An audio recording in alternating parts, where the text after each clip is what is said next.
MP l'émission, c'est parti. Bienvenue. Je suis Jérôme Méran, très heureux de vous retrouver pour cette nouvelle édition de MP l'émission, présentée par Machine Production. Rendez-vous ici tous les mois sur notre page Machine Production TV pour un live de news, de rencontres et d'échanges.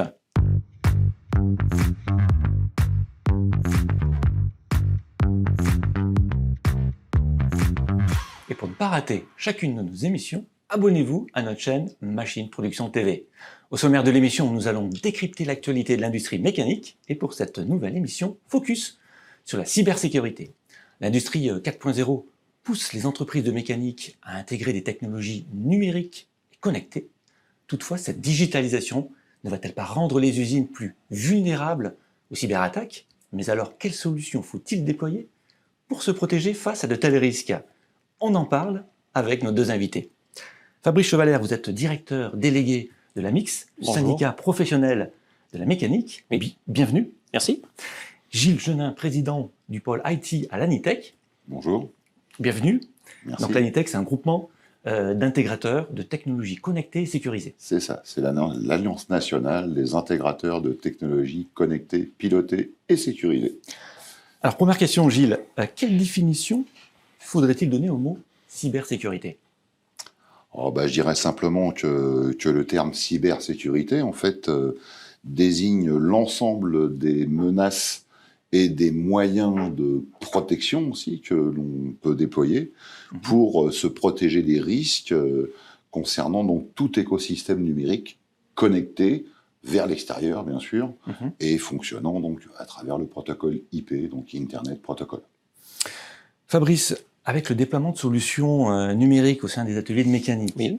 ces entreprises sont-elles désormais plus vulnérables aux cyberattaques? Ah oui, parce qu'en quelques années, on a pu voir une très forte évolution de la connexion de la machine vers l'extérieur ou de la machine avec le système informatique de l'entreprise, donc en interne. Et quand on regarde sur l'extérieur, auparavant, on avait un petit peu de télémaintenance, donc on avait quelques cas. Et aujourd'hui, avec notamment l'économie de la fonctionnalité et toute l'industrie 4.0, connexion au cloud et ailleurs, on se retrouve à avoir de plus en plus de machines communicantes vers l'extérieur. Dans le même temps, on a des machines qui ont été connectées avec l'ensemble du réseau interne de l'entreprise, que ce soit simplement pour échanger les programmes de commande numérique, qui venaient d'un ordinateur de préparation, livré sur la machine, remonté avec des évolutions de réglage, où là, oui, effectivement, on a de plus en plus de données qui circulent. Et puis, derrière cette circulation, bien évidemment, il y a des entrées, des sorties possibles à différents endroits. Et quelles sont les vulnérabilités informatiques d'une machine? Alors, sur une machine, tout dépend à quel niveau on va vouloir se positionner. Est-ce qu'on va être simplement hacké pour qu'on vienne nous piquer de la donnée, pour qu'on vienne nous voler de la donnée sur la machine pour avoir par exemple des paramètres de réglage, des paramètres de fonctionnement ou même des temps de fonctionnement qui sont des données quand même critiques quand on va parler de capacité de l'entreprise à fabriquer une pièce ou de son coût de revient, ou alors comme on peut le voir à d'autres moments, est-ce qu'on va avoir des hackers qui vont essayer de rentrer pour profiter de la puissance informatique de l'entreprise, comme on a pu le voir dernièrement, pour miner du Bitcoin ou comme on peut le voir à d'autres endroits pour de la cyber-rançon. Mais ça, je pense que Gilles sera beaucoup plus expert que moi sur ce sujet. Alors justement, Gilles, dans l'environnement global d'une entreprise, quels sont les différents angles d'attaque possibles? Ils sont nombreux. Alors déjà, le premier angle, c'est qu'on va distinguer les attaques pouvant venir de l'intérieur par rapport aux attaques pouvant venir de l'extérieur. Donc, qu'est-ce que j'entends par là? Quand on parle, je dirais, de l'intérieur, on parle du réseau local de l'entreprise, donc qui va connecter, en fait, l'ensemble de ces écosystèmes numériques, qui soient de production industrielle ou administratif ou gestion ou autre, puis aussi également les relations également avec les fournisseurs, avec les sous-traitants, etc., qui est en fait un écosystème qu'on appelle l'intranet, qui est en fait externe, mais qui est malgré tout rattaché, je dirais, au réseau de l'entreprise pour échanger un certain nombre d'informations. Et puis donc on a aussi donc tout ce qui concerne donc les attaques externes, donc qui là potentiellement peuvent venir donc de toutes les liaisons connectées venant de l'extérieur et rattachant donc le site de production industrielle donc au monde en quelque sorte. D'accord. Alors, Gilles et Fabrice, merci pour ces toutes premières précisions. Alors, si vous souhaitez poser une question à nos invités, inscrivez-la en commentaire sous la vidéo et nous leur transmettrons. Alors, Gilles, de quel grand type de risque faut-il se prémunir? Ils sont assez nombreux, hein. Donc si on devait les catégoriser, je dirais on a le premier auquel on pense, hein, qui est l'attaque en déni de service. Donc cette attaque en déni de service, en fait, va vous enlever tous les moyens de pouvoir agir, piloter, contrôler votre écosystème numérique. Et donc du coup, vous êtes complètement dépossédé, en quelque sorte, de l'utilisation de l'outil informatique. Et c'est comme si on vous l'avait détruit, vous n'en avez plus l'usage. D'accord. Ensuite, il y a effectivement le cas du vol de données que vous évoquiez, Fabrice. Mais on peut aussi, je dirais, parler d'un risque peut-être qui est encore plus important, qui est la destruction de l'outil de production. Hein. On peut très bien, je dirais, corrompre des données. Donc en donnant volontairement, je dirais, des données d'un capteur, par exemple, erroné, et qui va générer ensuite tout un ensemble de réactions en chaîne qui va faire que votre outil de production peut être littéralement détruit. Et donc cela, c'est un risque potentiel aussi. Vous savez que sur le dark web, il y a des gens qui sont prêts à offrir leurs services pour quelques milliers de dollars pour détruire l'outil de production d'un concurrent. Hein. C'est pas un problème. Hein. Donc on a aussi ce risque-là aussi.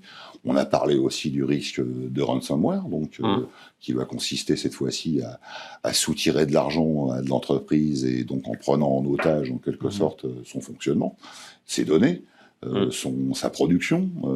Il y a tout un tas de choses qui peuvent être prises en otage à ce niveau-là. Même une PME une petite entreprise pourrait être victime d'une. Bien sûr, c'est pas la taille de l'entreprise qui fait sa sensibilité en quelque sorte. Hein. Vous pouvez très bien être une petite entreprise et malgré tout avoir tiré votre épingle du jeu sur le marché et du coup avoir conquis un marché de niche sur lequel vous êtes le seul, je dirais, à produire les éléments nécessaires pour que cette industrie puisse fonctionner. Et donc, du coup, vous pouvez en devenir pour autant crucial et du coup, être attaqué comme les autres sans pour autant être un groupe international. Je dirais, c'est avant tout, l'importance que vous avez sur le marché et l'importance pas forcément que financière, mais aussi stratégique. Tout à fait. Qui peut faire que vous pouvez être désigné comme étant une cible potentielle, je dirais, de gens qui souhaitent vous nuire.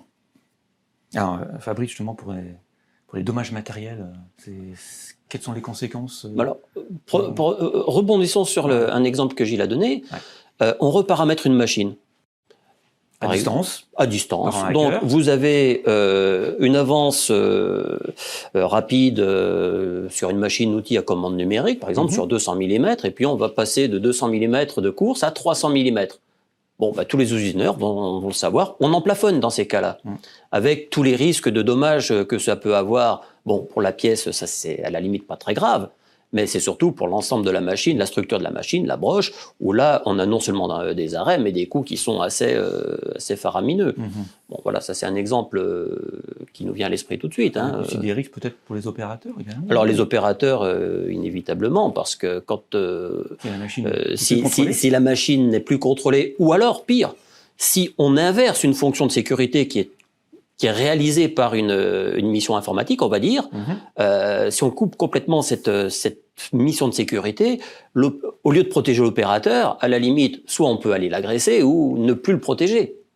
Et là, le risque est quand même humain assez élevé. Et là, on sort vraiment d'un simple débat purement technique. Parce que comme vous et Gilles le souligniez,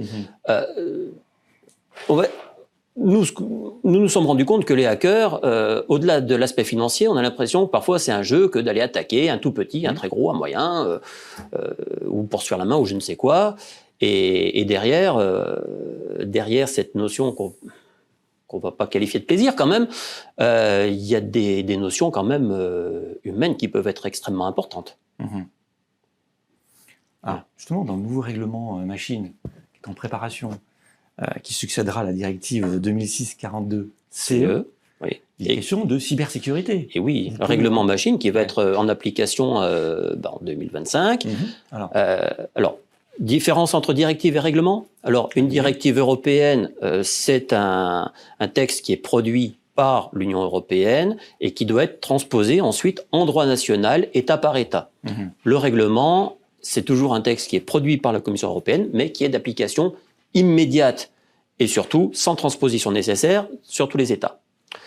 Alors, le futur règlement machine va inclure complètement cette notion de cyber-risque au sens large du terme, puisque aujourd'hui, en 2006, lorsque la directive machine a été, entre guillemets, mise sur le marché, le risque était vraiment infime ou très peu connu, ou on l'estimait réservé à vraiment des toutes petites catégories d'entreprises ou d'administrations.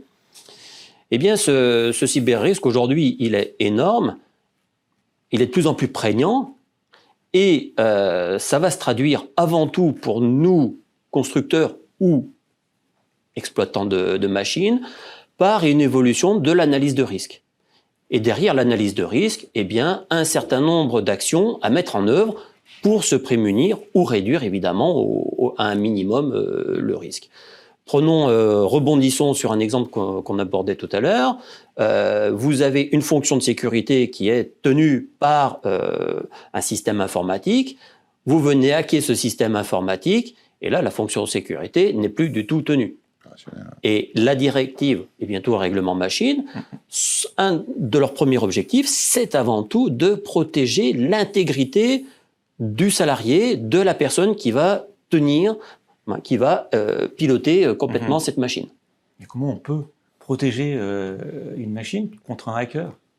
C'est quoi les barrières? Alors, les barrières, là, je crois que les barrières sont à la fois techniques, organisationnelles, mais de notre point de vue, la première des barrières doit s'appuyer avant tout sur les hommes et sur la formation des hommes. Prenons toujours l'exemple de la clé USB qui traîne dans la rue, qu'on met, tiens, qu'est-ce qu'il y a dessus? Paf, ah, zut, un virus, par exemple. Ça, c'est le premier point, parce que aujourd'hui, on est tous très bien informés, on va dire au niveau administratif, face à l'email frauduleux, à la pièce jointe qu'il faut surtout pas ouvrir, etc. Le mot de passe qu'il faut changer régulièrement. Voilà. Or, sur une machine de production, ce point-là n'est peut-être pas encore pris à peu près au même niveau. Hein, Gilles, je crois que vous avez des expériences sur ce niveau-là aussi. Oui, on croise beaucoup de login admin, password admin. Voilà. Donc, ça veut dire en clair que on rentre plus ou moins comme on veut là-dedans, quoi. Donc, ça, je dirais, c'est un peu lié aussi au fait, je dirais, qu'il y a une prise de conscience qui est encore en cours, je dirais, à ce niveau-là. Je ne suis pas aujourd'hui convaincu qu'il y ait une prise en compte totale de la part de ces acteurs des risques cyber, je dirais, auxquels peut être soumis donc, leur activité, et qu'ils n'en mesurent pas véritablement toute l'ampleur que ça peut avoir.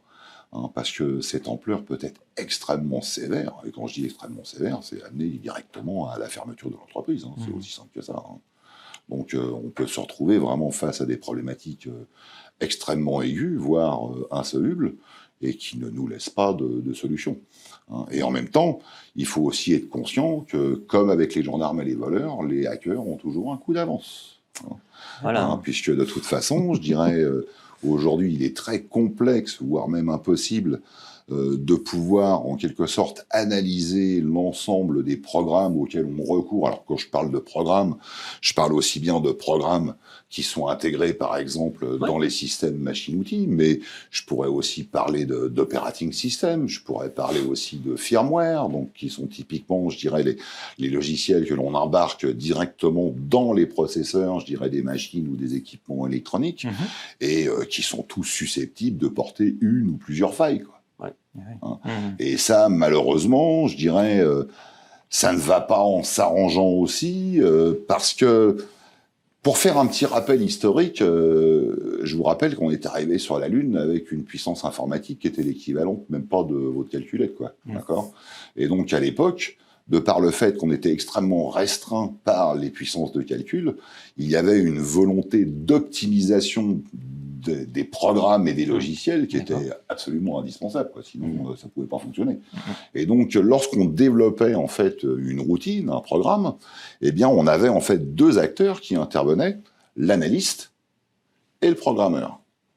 Aujourd'hui, cet analyste, il a totalement disparu, je dirais, dans dans le truchement du développement d'un programme. Parce que vous comprenez, il faut aller vite. Il faut vite être présent sur le marché. Ouais. Donc, très souvent, je dirais des éditeurs logiciels ou des fabricants de produits numériques, des capteurs, des mesureurs, etc., vont surtout s'attacher, je dirais, à l'aspect fonctionnel du produit logiciel ou du firmware qui est livré avec le produit, etc., et du coup, beaucoup moins s'intéresser, si je puis dire, à l'aspect sécurité, parce que, déjà, d'une part, c'est très compliqué. D'autre part, dérouler, je dirais, tout un programme avec l'ensemble de ses routines, de ses codes, de ses sous-routines, pour arriver à identifier une éventuelle faille qui se trouverait quelque part, c'est pratiquement mission impossible, où ça nécessiterait, je dirais, un tel délai ou un tel temps, je dirais que votre logiciel coûterait une fortune.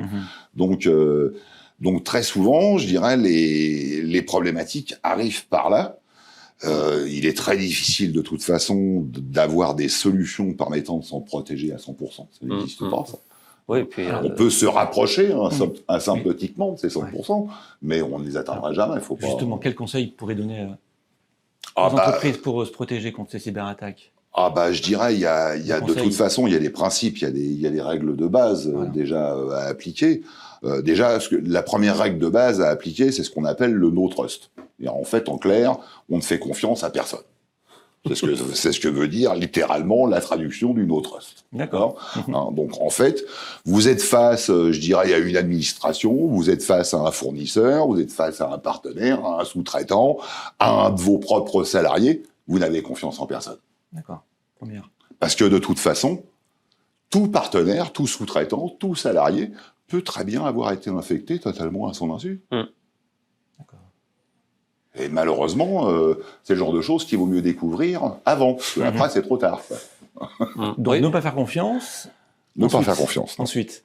Ne pas faire confiance. Ensuite, être conscient, je dirais, du fait que les attaques peuvent se dérouler à différents niveaux techniques de l'écosystème numérique. Puisque, en fait, si je devais le faire simplement, pour qu'on puisse disposer de services numériques, il nous faut une infrastructure réseau. Donc là, c'est le premier niveau d'attaque que l'on a de la part de quelqu'un qui serait malveillant. Il peut très bien attaquer votre réseau.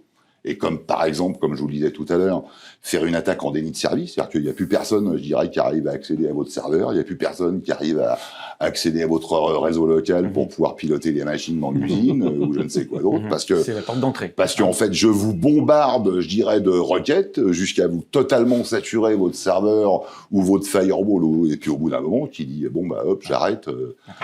J'arrête les frais parce que c'est plus possible, quoi. Donc ça, c'est le premier risque. Ensuite, on a la deuxième couche, qui est en quelque sorte ce que j'appelle la couche firmware, celle qui est liée en fait au système lui-même. D'accord ? Alors, quand je parle au système, je parle bien entendu système pluriel, puisque dans une usine, il n'y a pas, je dirais, que les logiciels qui sont là pour les outils de production. Il y en a bien d'autres que cela, y compris d'ailleurs pour la gestion de l'usine elle-même, du bâtiment elle-même dans lequel sont hébergés donc les outils de production et les salariés.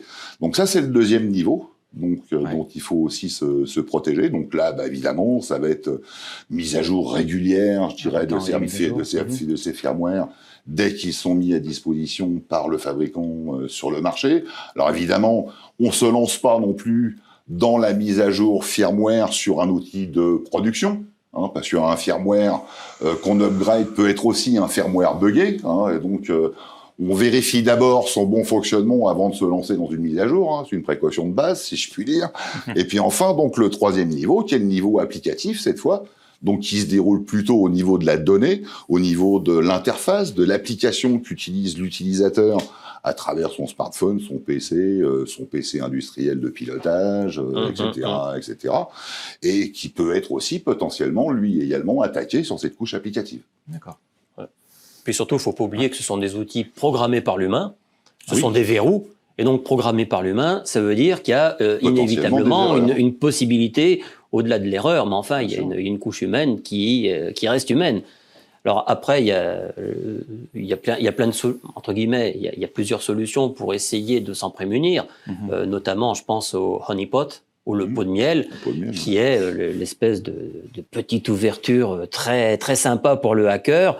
Et puis c'est un pot de miel qui l'attire, comme une mouche est attirée par le pot de miel.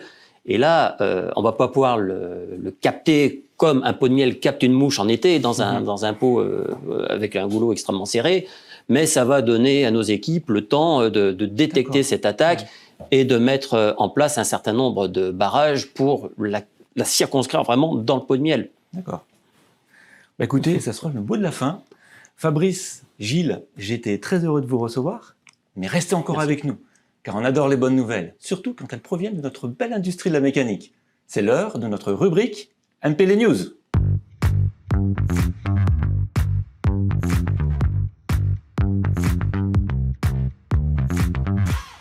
Tout va pour le mieux dans la meilleure des industries. Des entreprises investissent dans des machines et systèmes de dernière génération.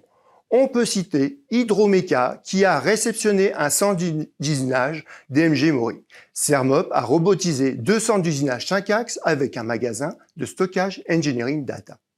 AMGL a commencé à usiner avec son nouveau tour Somab. Staero a installé un bras robotisé Armin Robotics sur son tour multifonction Okuma pour optimiser sa production.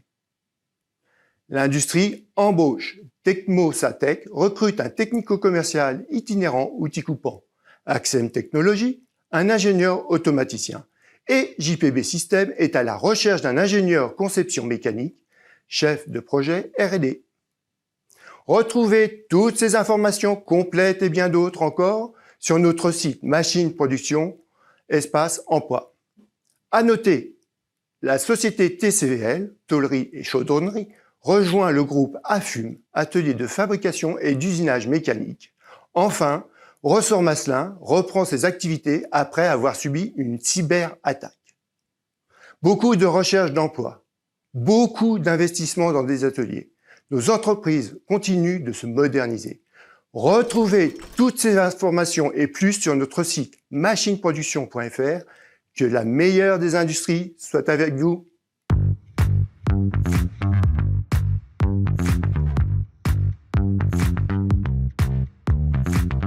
Alors si vous cherchez un emploi ou un candidat, rendez-vous désormais sur la page emploi de Machine Production, sur le site machineproduction.fr. Fabrice Chevalère, vous êtes directeur délégué de l'AMIX, le syndicat professionnel de la mécanique. Gilles Genin, président du pôle IT à l'Anitech. Tout à fait. L'organisation qui regroupe des intégrateurs de technologies connectées et sécurisées. Merci beaucoup de votre participation. Merci de votre accueil. Ce fut un vrai plaisir d'échanger avec vous ici, dans notre studio de Boulogne-Billancourt. MPL l'émission, c'est terminé. Merci à toute l'équipe de la rédaction. Merci aux équipes techniques. On se retrouve très prochainement pour MPL l'émission numéro 9, qui sera consacrée au rétrofit. D'ici là, notre industrie aura encore progressé. Continuez à nous suivre sur les réseaux sociaux Machine Production et n'hésitez pas à liker, commenter et partager cette émission. À très vite.